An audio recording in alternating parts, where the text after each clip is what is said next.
Bà cà bisa pada mun yang riêng rồi mà hai là lệ học sắp rokuju hai lệ học sắp muối rokuju ichi lệ học sắp pi rokuju ni lệ học sắp bảy rokuju sang lệ học sắp bốn rokuju yong đưa cả mối tiết những ai hai việc bàn thá rokuju shi lệ học sắp pram rokuju go học sắp muối rokuju roku 67 rokuju nana ឬក៏មួយទៀតយើងអាចថា rokuju sichi លេខ68 rokuju hachi លេខ69 rokuju q ឬក៏មួយទៀតយើងហៅថា rokuju ku 国の名前が並ぶ黒板に夢の種が芽吹いてゆくបាទជំរាបសួរនិងសួស្តីទៅកាន់អ្នកដែលកំពុងតែទស្សនាវីដេអូនេះទាំងអស់គ្នាជាពិសេសអ្នកដែលកំពុងតែរៀនភាសាជប៉ុននិងរៀនភាសាជប៉ុនតាមវីដេអូខ្ញុំកន្លងមក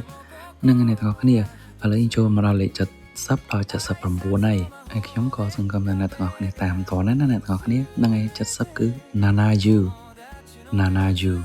ដោយសារតែ nana វាមានពាក្យមួយទេគឺ sichi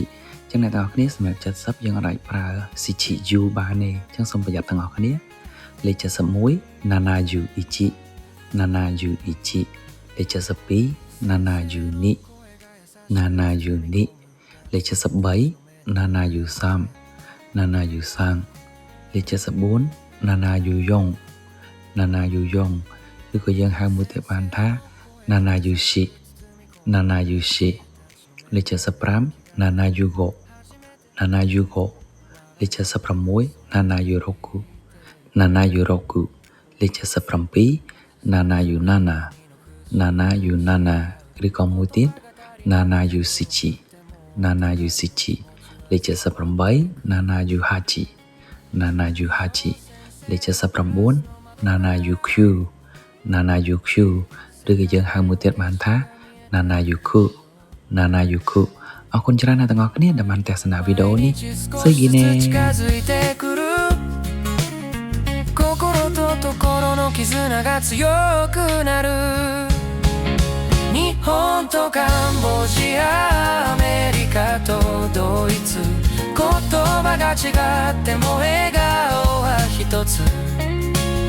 挨拶の魔法で未来が開く